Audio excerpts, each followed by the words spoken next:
मैं आपका दोस्त और होस्ट सुनील शर्मा।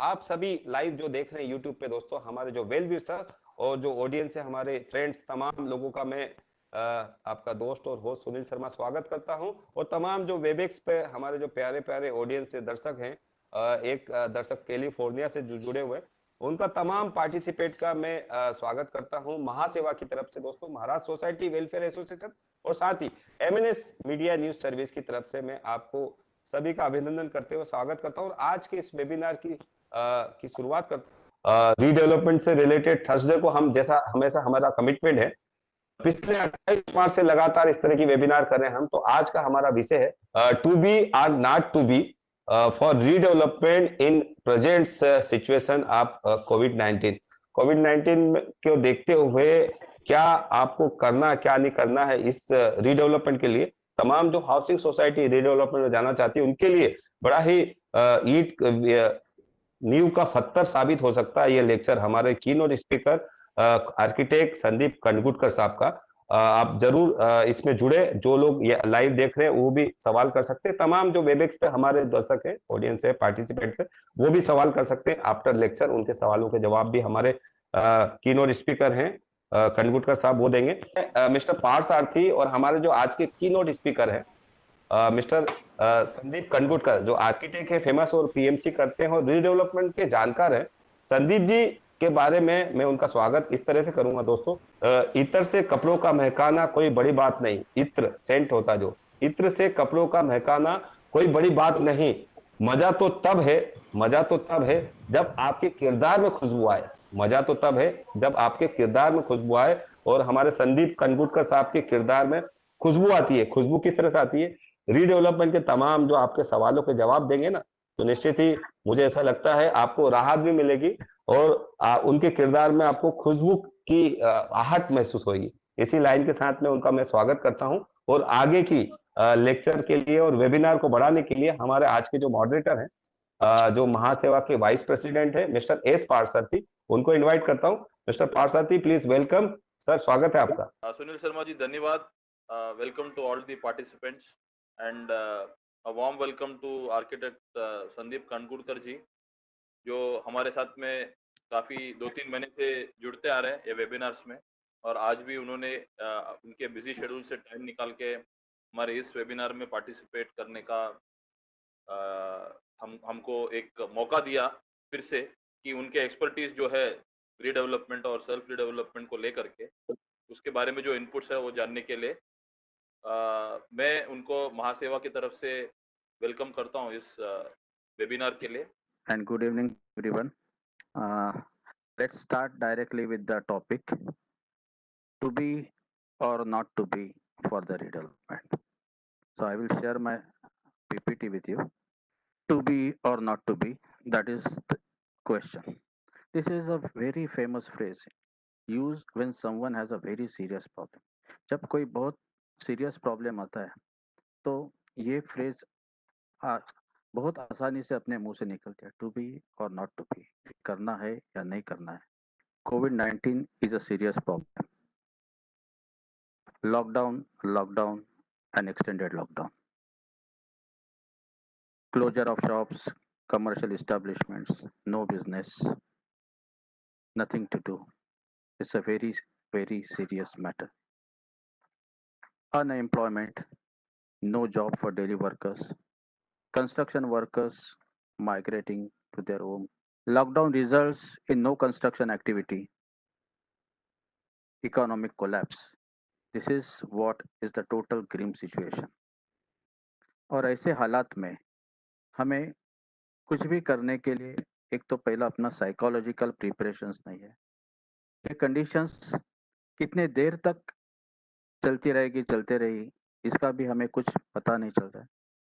और जो रीडेवलपमेंट कहते हैं, मुंबई की रीडेवलपमेंट, तो आज मुंबई की बहुत सी बिल्डिंग्स की, पुरानी बिल्डिंग्स की हालत इतनी ख़राब है कि उसमें कैसे लोग रहते हैं, वो जो लोग रहते हैं उनको ही पता है। बारिश के वक्त बिल्डिंग में पानी घुस आता है, पानी के वजह से परेशानी, बहुत सी जगह पे लीकेजेस है, बिल्डिंग का हालत इतना डिटोरेट हो चुका है कि बिल्डिंग कभी गिरेगी कभी नहीं, इसका कुछ पता नहीं चल रहा है। इसके लिए हमेशा ये ख्याल आता है टू बी और नॉट टू बी, रीडेवलपमेंट करे या ना करे, या यही हालात में ऐसे ज़िंदगी गुजरती जाए। तो this is the very serious question in any redevelopment, to be or not to be, whether we have to go for the redevelopment or not. General body की मीटिंग्स होती जाती है, लेकिन कंक्लूजन कुछ नहीं निकल पा रहा है कि ये हालात में हमें आगे चलना है या यहीं पे रुकना है या वैसे ही ज़िंदगी गुजारनी है, टू बी और not to be. In such situation one has to be a creative mode.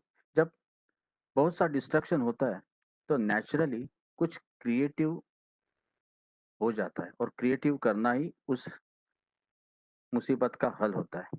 That is the natures law, and time is the only solution for a problem which is beyond your control.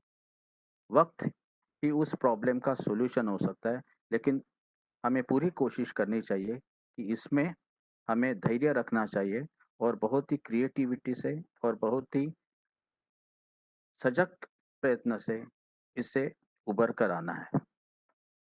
Some better situation is expected in approximately 1 to 2 years span from today. ये एक मोटा-मोटा सबका understanding है कि कितने दिन में ये situation हम ओवरकम हो सकते हैं। तो लगभग 1 से 2 साल लग सकता है। So we have to utilize this time in a creative manner and effectively for the redevelopment process. कि ये जो 1-2 साल अगर लगने वाले, यही हालत में हमें रहना है, तो इसमें हमें कुछ ना कुछ रास्ता तो निकालना है। कुछ क्रिएटिव करना पड़ेगा, कुछ दिमाग लगाना पड़ेगा कि ये कैसे मुमकिन हो सकता है कि रीडेवलपमेंट भी। Building construction is not an instant activity. It requires certain time to follow certain process prior to construction activity. ये जो बिल्डिंग बनाना जैसा एक इंस्टेंट में 2 मिनट की मैगी बनती है वैसे नहीं है। It is a huge process. वो प्रोसेस को अंडरस्टैंड करना, उसको निभाते जाना, उसमें भी एक समय लगता है। सो इन ब्रीफ मैं आपको एक इनिशियल स्टेप्स बताता हूँ जो रीडेवलपमेंट, अगर आज अगस्त महीना है और हमें 1-2 साल लगने वाले हैं सब सिचुएशन नॉर्मल होने के लिए, ये अपना दिमाग है, it is not just an assumption कि 1-2 साल में ये सब सिचुएशन सब ठीक-ठाक होगी और हमारा जो व्यवहार था जैसे पहले जैसा हो सकता है। और जब हम लोग अपना प्रोसेस चालू करेंगे, तो ये प्रोसेस क्या-क्या हो सकती है। एक तो रीडेवलपमेंट करने के लिए कुछ मेंबर्स का सोसाइटी के पास एप्लीकेशन आना चाहिए कि भाई हमारी बिल्डिंग की कंडीशंस खराब है, तो हमें रीडेवलपमेंट के बारे में सोचना चाहिए। तो रीडेवलपमेंट का एप्लीकेशन आने के बाद सोसाइटी कॉल लेगी फॉर द रीडेवलपमेंट करने का, नहीं करने का, उसके लिए जनरल बॉडी मीटिंग अपॉइंट करेगी और उसमें ये डिसाइड होगा कि रीडेवलपमेंट करने के लिए कौन-सा आर्किटेक्ट, कौन-सा पीएमसी हमें सिलेक्ट करने का है। उसके लिए वो अलग-अलग आर्किटेक्ट पीएमसी से कोटेशन मँगवाए, उनका प्रोफाइल वो लोग लेंगे। सिर्फ़ कोटेशन लेके हमें काम नहीं करना चाहिए, क्योंकि कोई आर्किटेक्ट या कोई पीएमसी कुछ कम कोटेशन देता है, तो इसका मतलब ये नहीं कि हमें उसको ही सिलेक्ट करना है। उसका उस तजुर्बा क्या है, उसमें सॉल्यूशन कैसे निकाल सकता है, उसका डिज़ाइन स्किल कैसा है, everything we will have to take into an account and accordingly we have to select our architect and PMC for the society's redevelopment. एक बार अपॉइंटमेंट होने के बाद हमें रीडेवलपमेंट के बारे में जो भी डॉक्यूमेंटेशंस वगैरह करने हैं, सर्वे करने हैं, वो हमें उसकी प्रिपरेशंस करनी पड़ेगी with the help of our architect और पीएमसी। उसके बाद आर्किटेक्ट फिजिबिलिटी रिपोर्ट तैयार करेगा, उसका comparative summary in the various redevelopments वो सब तैयार हो जाएंगे और वो सोसाइटी के पास डॉक्यूमेंटेशन में सबसे अहम पीआर कार्ड पे किसका नाम है, सोसाइटी का नाम या किसी और का है, CTS plan, then plot demarcation. कभी-कभी क्या होता है, बहुत से लोग ये गलतफ़हमी रहती है कि सीटीएस प्लान है तो अपना काम हो गया, लेकिन उसके साथ-साथ प्लॉट का डिमार्केशन भी होना ज़रूरी है, ताकि जो एक्चुअल मेजरमेंट्स है, कौन-सा पार्ट अपने सीटीएस प्लान के हिसाब से है या नहीं है, ये डिमार्केशन प्लान से हमें समझ में आता है। Then development plan remarks as per the new DP, हमारे प्लॉट में क्या रिजर्वेशन है, क्या रोड लाइन्स है, और सिविल एविएशन का कुछ हमें कॉग्नाइजेंस लेना पड़ेगा, नहीं लेना पड़ा, रेलवे लाइन की वजह से कुछ डिस्टेंसेस छोड़ने पड़ेंगे, नहीं पड़ेंगे। All this information we can get through the development plan. Then for studying the existing carpet area, existing built up area, we require approved copy of the existing building. ये नहीं है तो असेसमेंट एक्सट्रैक्ट का copy होना ज़रूरी है। Then ये सब करने के बाद एक्चुअल प्लॉट सर्वे वो भी करना बहुत ज़रूरी है, ताकि उसके ऊपर जो बिल्डिंग हमें बिठाने की है उसका प्लानिंग सही ढंग से होगा या नहीं होगा, ये हमें पता चलेगा। Then after getting all this information we will start preparing the feasibility with a comparative summary. उसमें क्या, जो फिजिबिलिटी बनेगी वो 5 टाइप की हो जाएगी। उसमें 100% सेल्फ रीडेवलपमेंट, ये एक मॉडल है रीडेवलपमेंट का। दूसरा है कि बार्टर सिस्टम वाला मॉडल है, उसमें क्या बनता है। वो नहीं जमता है तो पैकेज डील का मॉडल है, उसमें कैसे हो सकता है। DMA model means development management agency, वो मॉडल में हमें क्या हो सकता है, क्या मिल सकता है। और लास्ट वाला जो डेवलपर मॉडल, ये पांचों मॉडल्स हमें अपने फिजिबिलिटी में रिफ करना बहुत ज़रूरी है। और ये मॉडल्स कैसे डिराइव हो जाएंगे, उसके लिए हमें basic activities in the redevelopment क्या क्या होती है उसका मैं आपको थोड़ा सा ब्रीफ करता हूँ। बहुत बार जो मैंने इस फोरम से किया कि एक तो position of the plot, the title, that is very very much important. जब तक आपके पास टाइटल नहीं है, आपके पास पोजीशन नहीं है, आप रीडेवलपमेंट का सोच भी नहीं सकते। If you want to put your proposal in any authority, you should require a position and title with you. Then ये प्लॉट में किस तरह से हमें प्लानिंग चाहिए, एज पर द फिजिबिलिटी हमारा प्लान किस तरह से बैठ रहा है, सेलेबल एरिया कैसे बैठ रहा है, रिक्रिएशन एक्टिविटीज कैसी हो रही है, ऑल दिस थिंग्स प्लानिंग ये हमें अपने आर्किटेक्ट को अपने करना बहुत जरूरी है। देन अप्रूवल, वो जो हम लोग प्लान बनाएंगे उसका अप्रूवल का प्रोसेस करेंगे। देन जो कॉस्ट लगेगा अप्रूवल के लिए, that is called as the expenses for the approval, which includes premiums etcetera etcetera.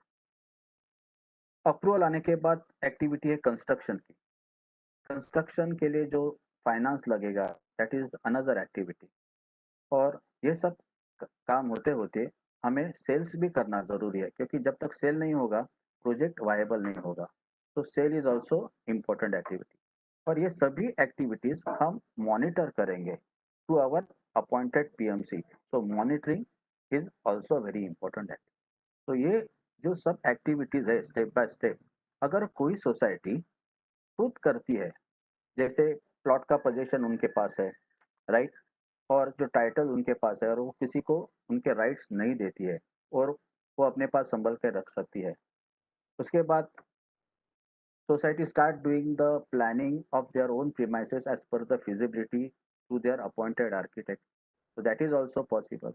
Then जितना भी एक्सपेंसेस लगेगा अप्रूवल लाने के लिए, वो भी सब सोसाइटी खुद मैनेज करेगी। देन जो कंस्ट्रक्शन का जो काम है वो भी society appointing their own contractor अपने आप मैनेज करेगी। उसके लिए जो भी फंड लगता है थ्रू मुंबई बैंक बोलो या थ्रू सेल करने बोलो, that is also manage by the society.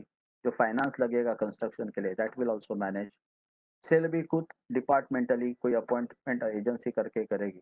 सो और उसके बाद जो मॉनिटरिंग है वो भी अपने कंसल्टेंट अपॉइंट करके करेगी। तो all these activities are managed by the society.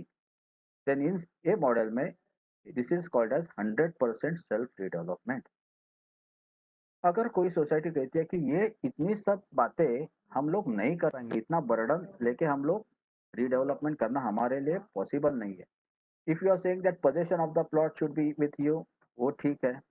Planning भी हमारे आर्किटेक्ट के थ्रू करके लेना, वो भी ठीक है। उसके लिए जो भी एक्सपेंसेस लगेगा अप्रूवल के लिए, वो भी हम लोग करेंगे।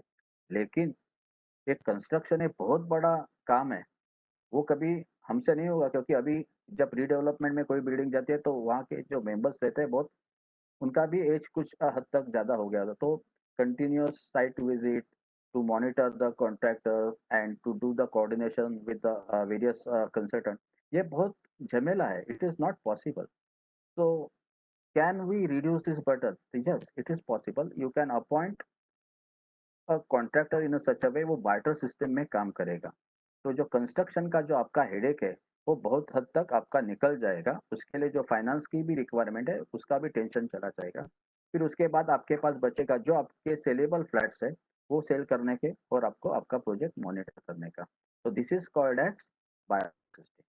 कोई सोसाइटी बोलती कि भाई ये भी हमें बहुत ज़्यादा लोड है. अगर जैसा ये कॉन्ट्रैक्टर है, अगर जो सेलेबल भी फ्लैट्स जो बचते हैं, वो भी अगर वो थोड़े कम दाम में हमसे लेगा, अंडरराइट करके लेगा, तो वो भी हमारा टेंशन कम हो जाएगा, उतना हमारा लोड कम होगा. तो वो सिस्टम जो है it is called as package deal. उसमें क्या होता है, उस टाइप का ही कॉन्ट्रैक्टर अंडरराइट करके एडिशनल जो भी सेल का एरिया है, वो लिख के लेता है और उसका वो गारंटी देता है. That is called as package. कोई सोसाइटी बोलेगी ये सिस्टम भी हमें नहीं जमेगी, तो दे विल अपॉइंट अब their manager that is called as development management agency. ये सब झमेला सॉर्ट आउट करने के लिए they will appoint manager who is called as development management agency. तो उसके थ्रू ये लोग अपना सोसाइटी का रीडेवलपमेंट करते हैं. This is called as development management agency model. कोई सोसाइटी बोलेगी भाई हमें ये भी नहीं जमेगा, तो उनके लिए एक लास्ट ऑप्शन है दैट इज कॉल्ड एज, हम लोग मजाक में बोलते हैं उसको सुसाइडल मॉडल. उसमें क्या, डेवलपर को अपॉइंट करने का, ताकि सब जो अपना प्लॉट का जो पोजीशन है वो डेवलपर के हाथ में देने का. प्लानिंग उसका आर्किटेक्ट करेगा. अप्रूवल उसके दिमाग में जब आएगा तब वो अप्रूवल लाएगा. उसके लिए जो भी एक्सपेंसेस लगेगा वो डेवलपर मैनेज करेगा. Construction that developer will manage. उसके लिए जो फाइनेंस लगेगा, सेल्स लगेगा, everything will be manage by the developer. This is called as development developers model. तो ये सब मॉडल्स हम अपने फिजिबिलिटी में रिफ्लेक्ट करेंगे और उसका एक कंपैरेटिव चार्ट बनाएंगे कि एक 100% सेल्फ डेवलपमेंट करते हैं तो अपना रिस्पॉन्सिबिलिटीज क्या क्या रहेगा. तो ये मैंने ग्रीन में मार्क किया है.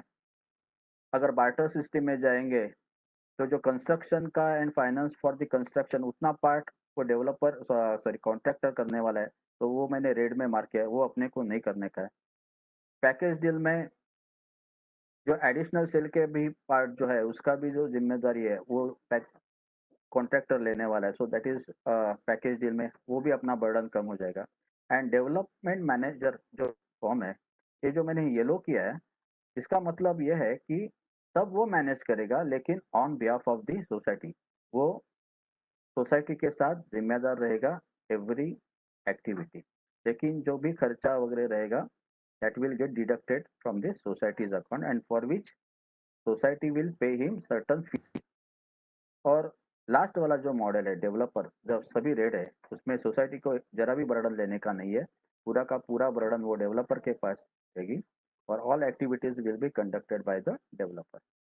जैसा जैसा सोसाइटी का लोड वो कम करने की कोशिश करेगी वैसा वैसा उसका प्रॉफिट भी कम होगा, क्योंकि दूसरे का बर्डन क्यों लेगा, कुछ प्रॉफिट कमाने के ही लेगा ना, मुफ्त में तो कोई बर्डन उठाएगा नहीं. तो 100% सेल्फ डेवलपमेंट में सोसाइटी को सबसे ज़्यादा प्रॉफिट होगा और डेवलपर मॉडल में सबसे कम. ये जो मैंने 50% 40%, it is just indicative figures. वो जब एक्चुअल फिजिबिलिटी हम लोग उसका स्टडी करेंगे तो एक्चुअल फिगर्स अपने सामने आ सकती है. और सोसाइटी का जो टेंडेंसी रहेगा कि भाई हमें अगर अ, मुनाफा कम मिला तो भी चलेगा लेकिन हम लोग ज़्यादा बर्डन लेके नहीं आगे जाएंगे, तो वो हिसाब से हम उस सोसाइटी के लिए डेवलपर मॉडल या डेवलपमेंट मॉडल सिलेक्ट करेंगे. अभी फिजिबिलिटी रिपोर्ट जब हम बनाएंगे तो उसमें 5 मेन पार्ट रहते हैं. कि फर्स्ट पार्ट में कि what is maximum carpet area available in the project. कोई भी प्रोजेक्ट में हमें कितना मैक्सिमम कारपेट एरिया मिलेगा, ये carpet area statement means built up area statement as per the DC regulations हम लोग तय करेंगे. बाद में इतना सब कंस्ट्रक्शन करने के लिए कितना प्रोजेक्ट कॉस्ट आएगा, that is the second part. and the third to determine how much carpet area required to sell in the open market to recover the project cost. क्योंकि जब तक प्रोजेक्ट कॉस्ट अपनी recover नहीं होती है, we can not say that the project is viable. तो we have to decide कि हमें कितना मिनिमम कारपेट एरिया मार्केट में सेल करना पड़े तो जो प्रोजेक्ट का कॉस्ट है रिकवर होगा. Then balance carpet area for the existing member, वो सेल करने के बाद कितना बैलेंस कारपेट एरिया बचता है. और पांचवा, evaluate in terms of break even cost of the balance saleable. This is most important in post covid situation, क्योंकि जितना ब्रेक इवन कॉस्ट हम लोग कम लाएंगे सेलेबल कारपेट एरिया का, उतना वो प्रोजेक्ट ज़्यादा वायबल होगा. तो वो ब्रेक इवन कॉस्ट की जैसे कितना कम करने का, ये सब हम लोग हर एक स्टेप में उसका इवैल्यूएशन करेंगे, उसका स्टडी करेंगे, उसका प्लान देखेंगे. उसके बाद वेरियस अल्टरनेटिव्स हमें सोसाइटी के साथ बैठ के तय करना पड़ेगा कि भाई ये आप करोगे तो ये ब्रेक इवन कॉस्ट होगा, ये करोगे तो ये होगा. तो as per their choice and as per their capacity, we will find out the exact break-even cost for that particular project. Then how to determine the maximum permissible carpet area? It is obviously you should have a thorough knowledge of the DC regulations, without which it is not possible to conclude for actual project areas. Important regulations जो feasibility के लिए important regulations है, वो सब DC regulations जितने भी है सभी इम्पोर्टेंट है, लेकिन main important regulations for understanding the carpet area कितना निकल सकता है, तो वो जो रेगुलेशन है वो FSI is given in the DC regulation number 30. इसमें 30 में दो पार्ट है, in the island city and दूसरा जो है वो सबर्ब्स में कितना. और जो भी एफएसआई मैक्सिमम एफएसआई जो कैप है वो अभी रोड के रिलेटेड उन्होंने फिक्स किया है.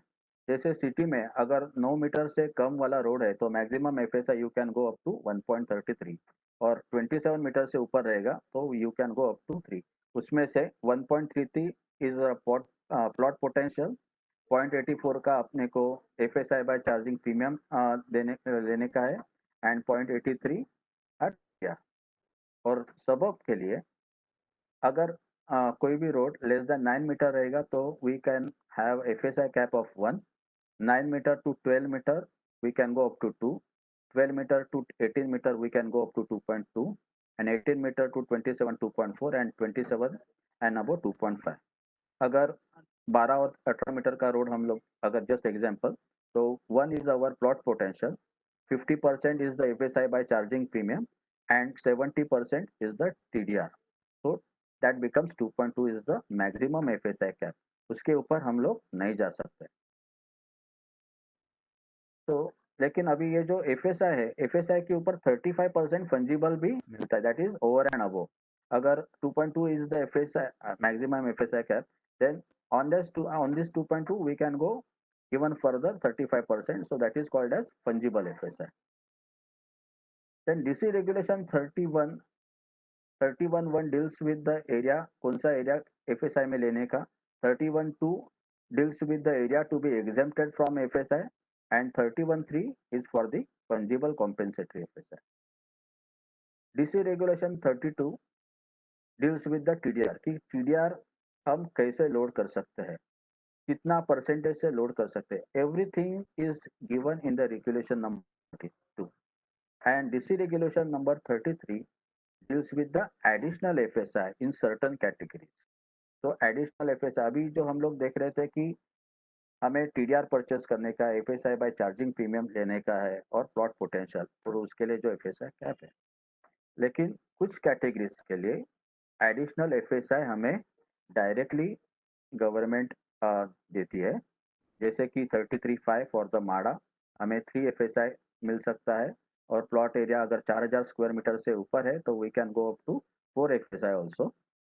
Then for the 33(7) that is for the cess category buildings, जो सिटी में जो डिलापिडेट कंडीशन सेस कैटेगरी के बिल्डिंग है, वहाँ पे हमें 3 FSI मिल सकता है.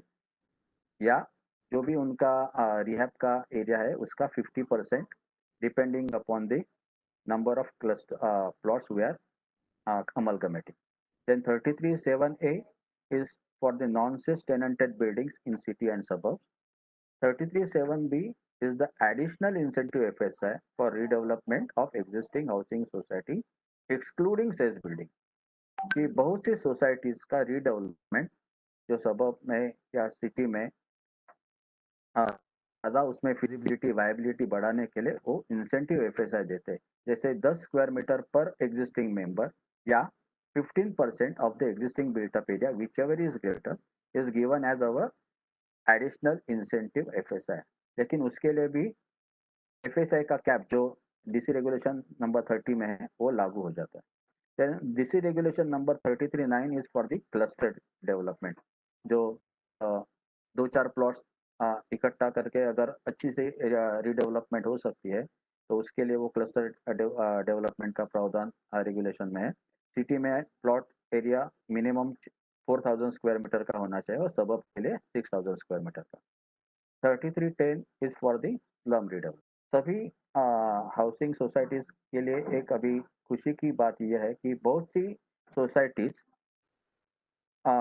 9 मीटर से भी छोटे रोड पे या उनका जो प्लॉट का जो है बॉटल नेक टाइप रहता है कि मीन्स जो प्लॉट जैसा कि ये प्लॉट है कि ये अंदर बहुत बड़ा है लेकिन जो मेन रोड पे आते उसका जो अबेटमेंट जो है वो 9 मीटर से कम है, तो उस पे ये प्लॉट में पहले वो लोग टीडीआर लोड करने को नहीं दे रहे थे, लेकिन because of this circular dated 31/7/2020 हमें और शेप प्लॉट जिनका अबेटमेंट 9 मीटर से भी कम है वहाँ पे हमें टीडीआर लोड करने को मिलेगा। और जो प्लॉट कि उन्होंने एक्सप्लेनेटरी स्केचेस पे दिए कि अगर 6 मीटर का फ्रंटिंग है प्लॉट को अंदर प्लॉट है अप टू 100 मीटर तो मिनिमम जो एक्सेस है वो 3.6 मीटर रहेगा और बिल्डिंग के बाजू में भी 3.6 मीटर ओपन स्पेस प्रोवाइड किए तो you can go up to 30 meter 32 meter. तो जो low rise building with TDR हम कंस्ट्रक्ट कर सकते हैं। दो प्लॉट बाजू बाजू में उसको कॉमन एक्सेस है और उसका विथ 4.5 मीटर है तो उसके लिए भी ये फुल एफएसआई हमें कंज्यूम कर सकते हैं, लेकिन प्रोवाइडेड आपका बिल्डिंग का हाइट 32 मीटर के नीचे रहे। लेकिन बहुत सी सोसाइटीज उनकी रीडेवलपमेंट नहीं हो पा रही थी, उसको अभी राहत मिल सकती है। अभी जस्ट हम एक केस स्टडी लेते हैं, ज़्यादा मैं फिजिबिलिटी के अंदर के पैरामीटर्स को नहीं जस्ट कि ये कोविड की सिचुएशन में हमें किस तरह से रीडेवलपमेंट पॉसिबल है नहीं पॉसिबल है उसके ऊपर ज़्यादा चर्चा करेंगे कि ये सबब का जो प्लॉट एरिया 600 स्क्वायर मीटर छोटा सा प्लॉट है वो फ्रंट करता है 13.40 मीटर को, तो 2.2 एफएसआई मैक्सिमम एफएसआई कैप ये 6 नंबर पे जो दिया है दैट इज पॉसिबल। उसमें से 1 is the plot potential 600 square meter, 0.50 that is 300 square meter you have to get the FSI by charging premium, and 0.70 is the admissible TDR 420. So overall you can get 1320 square meter, that is 2.2। और ये जो अभी हमें TDR कितना purchase करने का है, additional FSI कितना, तो this is as per regulation number 33(7) हम लोग करेंगे तो जो इंसेंटिव FSI मिलता है तो वो इंसेंटिव FSI की वजह से जो बैलेंस बिल्टअप एरिया है उतना ही हमें FSI बाय चार्जिंग प्रीमियम या TDR लेने का है। जैसे कि existing authorize built up area 610 square meter है इस बिल्डिंग में, तो और 12 मेंबर है, 12 इंटू 10 120 स्क्वायर मीटर, तो 610 प्लस 120 बिकम 730, तो जो 1320 माइनस 730 जो होता है तो 590 स्क्वायर मीटर का हमें एडिशनल FSI एंड TDR लेने का है। उसमें से अभी इसमें FSI by charging premium we will 300 square meter और जो बचा हुआ एरिया है उसका हमें ओपन मार्केट से TDR परचेस करना पड़ेगा। तो including fungible permissible built up area becomes 1782 square meter and उसका कारपेट एरिया में कन्वर्ट करेंगे 12% रिडक्शन तो 1568.16 square meter that is 16,800 square feet लगभग कारपेट एरिया इस प्रोजेक्ट में हो सकता है। तो ये जो टीडीआर कितना परचेस करने का है वो क्वांटिटी यहाँ पे आ गई। एफएसआई बाय चार्जिंग प्रीमियम कितना लेने का है। एग्जिस्टिंग बिल्टअप एरिया की वजह से जो फ्री फंजिबल हमें मिलता है 35% on the existing built up area, उतना हमें फंजिबल का प्रीमियम नहीं भरना पड़ेगा। बाकी का जो फंजिबल है बचा हुआ उसका हमें मार्केट रेट से 30 at the rate of 35% ready reckoner का हमें पे करना पड़ेगा। सेकंड स्टेप कि ये जो कारपेट एरिया जो हम लोगों ने निकाला 60,800 स्क्वायर फीट, वो कंस्ट्रक्ट करने के लिए कितना प्रोजेक्ट कॉस्ट आएगा। तो उसमें तो रेडी रेकनर रेट बहुत इंपॉर्टेंट रोल अदा करता है कि उस एरिया का रेडी रेकनर का रेट क्या क्या है, क्योंकि सभी प्रीमियम्स रेडी रेकनर रेट के ऊपर निर्भर है except the TDR which you purchase from the open market. अभी जो हम लोग फंजिबल का प्रीमियम भरते हैं तो रेडी रेकनर रेट का 35% है। एफएसआई बाय चार्जिंग प्रीमियम करते हैं उसका रेडी रेकनर का 35%। लेकिन सबसे पहले जब हम अपना बिल्डिंग डिमोलिश करते हैं तो लैंड अंडर कंस्ट्रक्शन का टैक्स भी बीएमसी अपने से लेती है। तो it is around 1.6% of the ready reckoner rate into plot area, और जितने साल काम चलेगा उतने साल के लिए इनटू 2, क्योंकि डायरेक्टली अभी कैलकुलेट करने के टाइम अगर 2 साल काम चला तो 2 से हम लोग मल्टीप्लाई नहीं करते, लगभग 1.5 से करते, क्योंकि एक साथ पूरा का पूरा अप्रूवल बहुत से वक्त नहीं लिया जाता है। तो अगर पहले साल में एक एफएसआई का आईयूडी लिया रहेगा तो उतना ही हमें लैंड अंडर कंस्ट्रक्शन का टैक्स भरना पड़ेगा। तो it depends upon in which way you are going forward. Then the stamp duty and registration charges, जो इंडिविजुअल एग्रीमेंट बनेगी कि after demolition of your building, जो नया आपको मकान मिलने वाला है उसके लिए जो स्टैम्प ड्यूटी लगेगी, दैट कंस्ट्रक्शन कॉस्ट जो भी लगेगा फॉर द एग्जिस्टिंग मेंबर्स का, उसका 6% of the ready reckoner rate. अभी यहाँ पे मैंने 0 कंसिडर, क्योंकि ये प्रोजेक्ट थोड़ा मुझे वायबल करने का था। तो उनको मैं बता रहा था कि भाई ये जो कॉस्ट है स्टैम्प ड्यूटी की, अगर आप लोग अपने जेब से बेयर करते हो तो ये प्रोजेक्ट के ऊपर नहीं उसका असर पड़ेगा। कोई कोई प्रोजेक्ट में हम लोग इसका कॉस्ट भी इंक्लूड कर सकते हैं, depends upon the projects viability. Then the debris management NOC and excavation royalty, ये अभी आजकल बहुत इंपॉर्टेंट हो गया है कि कोई भी बिल्डिंग डिमोलिशन करने से पहले, कोई भी काम चालू करने से पहले हमें उसका रॉयल्टी एक डिपॉजिट करना पड़ता है 5 lakh. Then the processing fee 1% of the project loan. अगर हम लोग जब पहला जो अपना फिजिबिलिटी है फॉर द 100% सेल्फ डेवलपमेंट का बेस बना के बनाते हैं, ताकि उसका जो अलग अलग आगे का मॉडल्स है उसमें जो भी हमें वेरिएशंस करने हैं वो आसानी से कर सकते हैं। तो जो ज़्यादा बेनिफिट वाला है वो हम लोग पहला लेते हैं, उसके बाद अगर वो उनको सूट नहीं हो रहा है तो we can shift the another model. लेकिन अगर वो भी नहीं हो रहा है और यही हो रहा है तो अपने को ये मॉडल अडॉप्ट करने के सिवा दूसरा कोई चारा नहीं रहता है। Then the purchasing shares from the bank is a 2.5%। हम लोग जब लोन लेते हैं तो उनका एक कंडीशन में कि हम हमारा शेयर्स परचेस करना पड़ेगा, दैट इज जो भी लोन सैंक्शन हो उसका 2.4। तो this is called as the plot cost. Plot cost के बाद आता है सब अप्रूवल कॉस्ट, टीडीआर प्रीमियम। इसमें scrutiny fees, TFO fees, TDR utilisation, cost of TDR, cost of premium FSI, cost of fungible FSI premium, staircase lift area premium, development charges on the built up component, development charges on plot component, और development cess भी इस नया DCPR में चालू किया, लेकिन 2 साल के लिए ये लोग डेवलपमेंट सेस नहीं लेने वाले।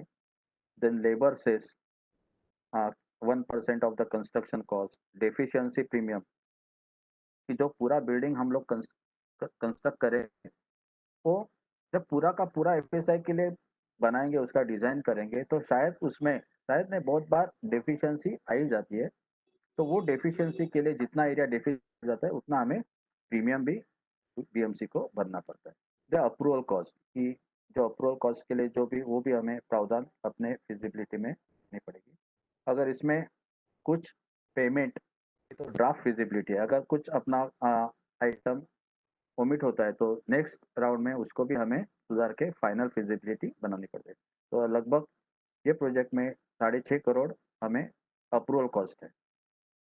देन द कंस्ट्रक्शन कॉस्ट में कि जो भी एक्चुअल कंस्ट्रक्शन होने वाला है, क्योंकि in the approval we get the benefit of the staircase lift, उतना हम प्रीमियम भरते हैं, लेकिन एक्चुअल स्टेयरकेस लिफ्ट लॉबी वो भी हमें कंस्ट्रक्ट करनी पड़ती है। We get free of premium, sorry free of FSI the total parking area, लेकिन उसका भी कंस्ट्रक्शन करना पड़ता है। अभी इस प्रोजेक्ट में जो 24 कार्स की उनकी जो रिक्वायरमेंट है, वो हमें पजल पार्किंग में प्लॉट छोटा है, उसमें पोडियम देने के लिए भी जगह नहीं है, तो स्ट्रीट में जो ज़्यादा हाइट लेके जो पजल पार्किंग करेंगे, तो उसका भी कॉस्ट, पजल पार्किंग का कॉस्ट अलग और जो सिविल वर्क है उसका कॉस्ट अलग। अब ये पजल पार्किंग यूनिट्स का जो कॉस्ट मैंने अभी इस प्रोजेक्ट में ज़ीरो इसके लिए रखा है कि ये प्रोजेक्ट थोड़ा अनवायबल है। तो इसमें क्या हम लोग सोच रहे हैं कि जब अपना फ्लैट सेल होते जाएंगे, वैसे वैसे हम लोग सेलेबल जो सेल करते हैं उनसे पार्किंग यूनिट्स की कॉस्ट वसूल करते जाएंगे और इसको जीरो तक रिस्ट्रिक्ट करेंगे।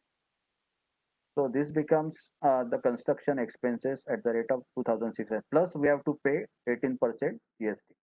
पहले के कॉन्ट्रैक्टर पोस्ट जो कोविड आने से पहले जीएसटी वगैरह सब मैनेज करके हम लोग देंगे, ये करेंगे वो करेंगे ऐसे बोलते थे, लेकिन अभी मुझे नहीं लगता है कि कोई इतना कुछ मैनेज करेगा। This we have to add into our project cost 18% as a construction cost. अगर कोई इसको एडजस्ट करना, I don't think now it is possible, so it is a additional burden 18% straight away, so 10 cr is the construction cost. Then the rental and shifting charges, then we have to give arrange for the rental accommodation, some rent has to be given to the existing members। तो 2 साल के लिए project चलेगा तो पूरा 2 साल का rent का इंतजाम भी देखना पड़ेगा। Then brokerage shifting, then all consultant fees जो केएमसी कहते हैं उसमें आर्किटेक्ट फीस है, स्ट्रक्चरल इंजीनियर है, प्रोजेक्ट मैनेजर्स है, साइट सुपरवाइजर्स है, प्रोजेक्ट कोऑर्डिनेटर्स है, एमईपी कंसल्टेंट्स है, लीगल है, सीए, सबका फी ये प्रोजेक्ट के लिए हम लोगों ने 12% कंसिडर किया। कभी कभी वो 15% भी हो जाता है, कभी कभी 10% भी हो जाता है, depending upon the scope of the work और उतना उसका क्या कंटेंट है, डिपेंडिंग अपॉन द कंसल्टेंट उनकी फीस चार्ज करते हैं। कॉर्पस फंड अभी फिलहाल हम लोग सोच रहे हैं कि जो भी बचेगा प्रोजेक्ट में that will be treated as a corpus, balance will be treated as a corpus. Then brokerage and commission is also to be decided कि वो भी हमें उस प्रोजेक्ट कॉस्ट में उसका जो फिगर है वो हमें ऐड करना पड़ेगा, और लगभग 2 to 3% जो ब्रोकरेज, लगभग 58 लैक्स हमें ब्रोकरेज के लिए अलग से रखने पड़ेंगे। तो the total cost becomes 19.85 CR। And 3% कंटेंजेंसीज भी हमें ऐड करनी बहुत ज़रूरी है। कभी वो 5% रहती है, कभी 2%, डिपेंडिंग अपॉन प्रोजेक्ट का वायबिलिटी, और कितना अगर प्रोजेक्ट का वायबिलिटी जितना मिनिमम रहेगा उतना हमें प्रोजेक्ट को बहुत बहुत बहुत माइन्यूटली उसको वर्कआउट करना पड़ेगा। तो the total cost becomes 20.44 CR। Then the expected investment, अभी ये प्रोजेक्ट पूरा करने के लिए एक साथ हमें ये 20 करोड़ नहीं लगने वाले, तो अपने हाथ में कुछ ना कुछ अमाउंट होना जरूरी है। तो by some rule we consider 40 to 50% should be the investment cost, so in this case we have considered 40%, 8 crore अपने पास रहेंगे, तो 2 साल में हम लोग ये प्रोजेक्ट कंप्लीट कर पाएंगे। तो मुंबई डिस्ट्रिक्ट बैंक का 12.5% is the rate of interest, 2 साल के लिए मल्टीप्लाई करेंगे तो लगभग 2 करोड़ हमें इंटरेस्ट बाजू में करना पड़ेगा। तो the total project cost including interest becomes 22.49 CR। so this is what our projects मोटी मोटी फिगर्स। अभी उसका हम लोग समरी में वर्कआउट करेंगे, उसको रिकवर कैसे करना है इन 100% सेल्फ।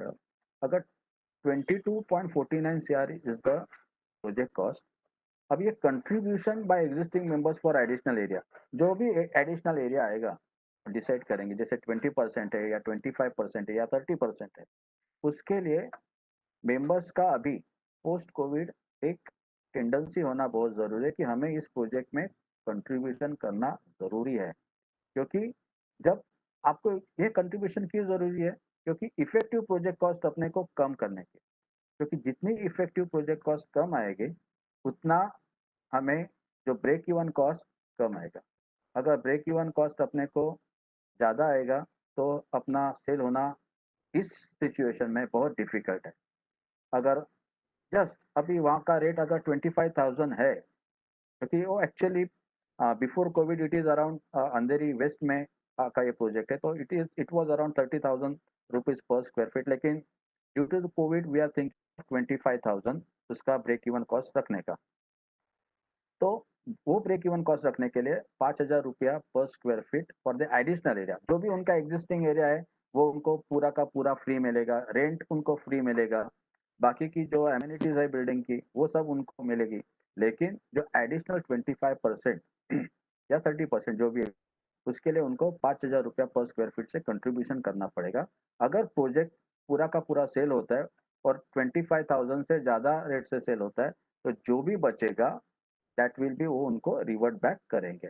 लेकिन post Covid scenario existing members should make their mentally कि अपने को इस प्रोजेक्ट के लिए कुछ कंट्रीब्यूशन कॉस्ट निकालनी बहुत ज़रूरी है। वो एक साथ नहीं निकालने के, जैसे-जैसे प्रोजेक्ट का काम आगे बढ़ते जाएगा, आपको वो कंट्रीब्यूशन कॉस्ट देने के।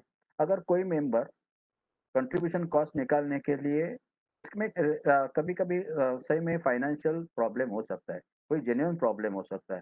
तो जो प्रोजेक्ट में बचेगा, जो हम लोग कॉर्पस फंड के फॉर्म में उस व्यक्ति को देना चाहते हैं, वो उसका अमाउंट उधर उतना रिड्यूस करके भी उसको एडजस्टमेंट कर सकता है। कि प्रोजेक्ट अपने को वायबल करने का है, प्रोजेक्ट को आगे लेके जाने का है, तो मिल-जुल के सबको अंडरस्टैंड करके हमें कुछ ना कुछ रास्ता निकाल के ही आगे चलने का है। तो ये इस प्रोजेक्ट में जो एग्जिस्टिंग रेजिडेंशियल कारपेट एरिया है, वो 6,400 स्क्वायर फीट। अगर 25% एडिशनल एरिया देते हैं, तो लगभग 1,600 स्क्वायर फीट एग्जिस्टिंग मेंबर्स को फ्री जाएगा। तो total carpet area becomes 8,000 means for the existing members 8,000 square feet. तो उसमें से प्रोजेक्ट में जो कारपेट एरिया निकल रहा है, उसमें से ये डिडक्ट करेंगे, तो लगभग 8,800 स्क्वायर फीट सेल के लिए बचेगा। उसमें 3% मैंने ऐड किया है रेरा कारपेट एरिया, क्योंकि अभी ये जो net to net carpet area था, by deducting the internal wall area, लेकिन रेरा कारपेट एरिया में जो अंदर की दीवार भी रहती है, उसका एरिया भी ऐड ऑन होता है। तो लगभग 3% ऐड हो सकता है उस कारपेट एरिया में। तो total carpet area to sale becomes 9,100। और जो 22.49 सीआर आया था, उसको हम लोग इससे डिवाइड करेंगे, तो break even cost 23,700 rupees per square feet.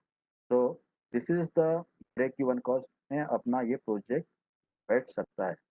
वो बैठाने के लिए अपने को जो भी एडजस्टमेंट करनी है, वो ट्रांसपेरेंसी रख के अपने को एग्जिस्टिंग मेंबर को पूरे विश्वास में लेके करनी बहुत ज़रूरी है। तभी अपना प्रोजेक्ट इसका ये कंपैरेटिव समरी भी हम लोग बनाएँगे कि अगर 25% हमें एडिशनल एरिया मिल रहा है, तब अपना break even cost 24,000 means 23,700 square feet है। लेकिन अगर बार्टर सिस्टम में जाएँगे, तो जो अपना मुनाफ़ा है वो थोड़ा अपना कम हो जाएगा, तो ब्रेक इवन कॉस्ट अपना यहाँ पे बढ़ेगा। पैकेज डील में ब्रेक इवन कॉस्ट और बढ़ेगा। डेवलपमेंट मैनेजमेंट में भी ब्रेक इवन कॉस्ट बढ़ेगा। और डेवलपर मॉडल में कॉस्ट बढ़ने का रीज़न क्या है कि एक तो डेवलपर के पास अभी फंड्स का बहुत दिक्कत है। उनको फाइनेंस कर, जैसे पहले जो इन्वेस्टर्स थे, अभी वो इन्वेस्टर्स उनका बैकिंग नहीं रह गया, और कोई भी बैंक डेवलपर को अभी फाइनेंस करने में इतराती है। और कोई भी डेवलपर अगर बाय चांस फाइनेंस भी खड़ा करता है, तो उसके लिए वो मुनाफ़ा भी अच्छा खासा उसको लगेगा। अभी जो सोसाइटी खुद करने वाली है, तो मुनाफ़ा का उनका ये तजुर्बा नहीं रहता है। लेकिन डेवलपर कोई आएगा, तो प्रोजेक्ट कॉस्ट का मिनिमम टू मिनिमम 25 टू 30% तो वो लेगा। पहले 50% वगैरह लेते थे, लेकिन अभी 20%, 25% तो उनका प्रोजेक्ट कॉस्ट का लगेगा। तो उसके वजह से वो जो कॉस्ट है, प्रोजेक्ट कॉस्ट बढ़ जाती है। और जो सेलेबल जो ब्रेक इवन कॉस्ट है, अभी वो जो 23,000 700 थी, वो लगभग 27,000 28,000 के आसपास पहुंच जाएगी। और उस रेट में आज के डेट में फ्लैट सेल करना बहुत इम्पॉसिबल हो सकता है आगे चल के 2-3 साल के बाद। तो वी आर नॉट श्योर, इसके लिए society has decided to go for the self redevelopment. Then the project report will be approved by the majority in the special general body meeting. The architect will be requested to proceed further. Means एक बार draft feasibility आने के बाद हमें वो report society को present करने का है। सोसाइटी उसके सुझाव आर्किटेक्ट को देती है, आर्किटेक्ट वापस उसमें कुछ मॉडिफिकेशन सब मिलजुल के एक फाइनली प्रोजेक्ट रिपोर्ट फाइनल होता है and then architect get the green signal to work. Now expected time duration for various steps in the redevelopment process, ये बहुत ही इंपॉर्टेंट है आज के डेट में। जैसे कि अब आज 6 अगस्त है और 6 अगस्त से हम लोग रीडेवलपमेंट करना सोचते दिमाग में, तो हमें कितना टाइम लगेगा बिल्डिंग डिमोलिशन करते वक्त, ये हम लोग फाइंड आउट करते हैं। अभी कोई मेंबर्स एप्लीकेशन आएगा सोसाइटी के पास, उस एप्लीकेशन के ऊपर सोसाइटी कमेटी मेंबर डिसाइड करेगी, फिर general body meeting appoint call करेगी, उसके बाद आर्किटेक्ट या पीएमसी को अपॉइंट करने के लिए लोगों को अलग अलग कोटेशंस मंगवाएगी, उसके बाद उसका अपॉइंटमेंट होगा, देन डॉक्यूमेंटेशन होगा। तो लगभग ये सब प्रोसेस करने में 3 से 4 महीने लग सकते हैं। उसके बाद फिजिबिलिटी रिपोर्ट फाइनल होगा, फिजिबिलिटी रिपोर्ट के हिसाब से ड्राफ्ट प्लान बनेंगे, ड्राफ्ट प्लान के हिसाब से फिर वापस final feasibility, then feasibility final feasibility बनने के बाद अभी हम लोग पोस्ट कोविड डायरेक्टली अपना जो अप्रूवल के लिए फाइल प्रोसेस नहीं करने की है, हम ये जो फाइल बैंक लोन के लिए एप्लीकेशन बनाने के लिए सबमिट करेंगे। अभी आप कहेंगे कि अगर कोई सोसाइटी को सेल्फ रीडेवलपमेंट नहीं करने का है, फिर भी आप बैंक लोन के लिए एप्लीकेशन क्यों करना चाहते हैं? तो इसका एकदम सिंपल रीज़न है कि बैंक लोन के लिए एप्लीकेशन करने के लिए सिर्फ वो लोग फी चार्ज करते हैं उसका स्क्रूटिनी पूरा करने के लिए 50,000 रुपीज़ और उसके ऊपर 18% जीएसटी। तो 59,000 में अगर फीस हम पे करते हैं तो हमें थर्ड पार्टी ऑडिट भी इसका हो जाता है कि एग्जैक्टली वो लोग ब्रेक इवन कॉस्ट क्या चाहते हैं, हमें उसमें क्या सुधार करना चाहिए, उसका जो उनका जो बैंक का जो टेक्निकल स्क्रूटिनी करने का जो कमिटी है बहुत ही अच्छा है और वो अपने को बहुत अच्छी तरह से स्क्रूटिनी करके एक रिपोर्ट देगी कि भाई ये आप करोगे तो हम लोग आपका लोन सैंक्शन करते हैं। तो अगर अपना फिजिबिलिटी में कुछ सुधार करने का है या ठीक-ठाक है, तो हमें पता चलता है कि ये this is okay, third party audit भी होता है। अगर इस वक़्त भी आपको लगता है कि हमें सेल्फ रीडेवलपमेंट नहीं करने के, बैंक लोन अपना सैंक्शन हो गया, लेकिन हमें नहीं करने का अभी सेल्फ रीडेवलपमेंट, तो वी कैन स्विच टू ये स्टेज पे भी हम लोग डेवलपर को अपॉइंट करना या डेवलपमेंट मैनेजमेंट एजेंसी को अपॉइंट करना या बार्टर सिस्टम को अपॉइंट करना, कुछ भी मॉडल में शिफ्ट हो सकते हैं, लेकिन एक अपना ढांचा फिक्स हो जाएगा। उसके बाद साइड बाय साइड प्लॉट का डिमार्केशन वगैरह जो भी डॉक्यूमेंटेशन है वो हम लोग करना चालू करेंगे। तो लगभग 3 से 4 महीने का ड्यूरेशन इस प्रोसेस को लग सकता है। बैंक लोन एप्लीकेशन करने के लिए हमें पहला बैंक में अकाउंट ओपन करना पड़ेगा, then the prepare loan application file with the help of PMC, then MDDC bank will verify the documents and pre-sanction the loan amount. For this pre-sanctioning, bank will charge fees of rupees 50,000 plus 18%. Bank will provide 95% of project loan. अभी इसमें ये होने के बाद we will tender का process चालू करेंगे for the selection of the contractor, then the finalization of contractor and submission of proposal for approval. और ये इतना प्रोसेस करने के लिए और हमें 3-4 महीने का वक्त लगेगा। उसके बाद प्रपोजल सबमिट करने के बाद जो ड्राफ्ट आईओडी अपने को हाथ में आएगी या फाइनल आईओडी आएगी, उसके लिए भी लगभग 4 महीने का मिनिमम सबमिट करने के बाद वक्त हम लोग निकाल सकते हैं। So the total time duration from day 1 to IOD stage is approximately 1 year and 6 months. तो 1.5 साल हमें IOD लाने को लग सकता है। तो आज लोगों ने 6 अगस्त को डिसाइड किया, तो आगे का जो 2021 का अगस्त जाने के बाद सितंबर, अक्टूबर, नवंबर, दिसंबर, जनवरी तक 22 में अपना आईडी आ सकता है। तब तक ये जो कोविड का सिचुएशन है बहुत हद तक सुधर गया रहेगा, ऐसा मुझे विश्वास है। अगर आपको उस वक्त भी कॉन्फिडेंस नहीं है कि आगे नहीं जाएंगे, तो we have option. IOD is valid for 1 year and it is possible to revalidate IOD for 3 years with same plan by paying revalidation fees। तो एक तो आपको IOD लाने को 1.5 साल लग गए, उसके बाद भी अगर आपका कॉन्फिडेंस लेवल नहीं बढ़ता है आगे चलने का, तो आप रुक सकते हैं। एक तो IOD का 1 साल का तो वैलिडिटी रहता है, तो 1.5 साल के बाद 1 साल, 2.5 साल, उसके बाद आप और 2 साल के लिए उसको रिवैलिडेट कर सकते हैं। तो लगभग 4-5 साल का आपके पास टाइम है। अगर 4-5 साल में भी आपका मन नहीं करता है कि आपको कॉन्फिडेंस नहीं आता है आपको रीडेवलपमेंट में जाने के, आगे जाने के लिए, तो आप अपने घर में बैठ के रुक सकते हैं। लेकिन अगर बाय चांस कुछ कैलामिटीज आ जाते हैं बारिश की वजह से या कुछ दूसरे वजह से, आपके बिल्डिंग का कंडीशन फटाफट डिटोरेट हो जाता है और आपको तुरंत एक्शन लेने की है, तो because of your IOD, because of your approved bank loan, you can go, you can vacate your building and start the construction। तो ये आपके पास एडवांटेज रहेगा। Then submission of ID to MDDC bank to release the payment, finalization the detailed bar chart of all construction activities। तो detail bar chart जब अगर एक बार आपका मन हो गया कि आपको कंस्ट्रक्शन करने का ही है, तो आपको फिर बिल्डिंग खाली करना पड़ेगा। बिल्डिंग खाली करने से पहले you have to prepare a detail bar chart of your all construction activities. Then compliance of various IOD conditions and vacate the building to alternate accommodation. इसके लिए लगभग जो भी बाकी के जो IOD कंडीशंस कंप्लाई करने, एक 6 महीना भी अगर लगता है, तो अपना CC after obtaining IOD CC आ सकता है।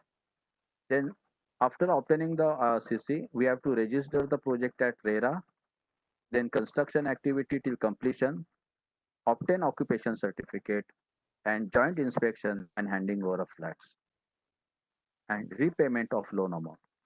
Repayment of total loan amount is also very important। जैसे कि बिल्डिंग कंप्लीट हो गया, अपना काम खत्म नहीं हो गया, जो हम लोगों ने लोन लिया रहेगा उसका पेमेंट जैसे जैसे अपना सेल होते जाएगा हम लोग करते जाएंगे।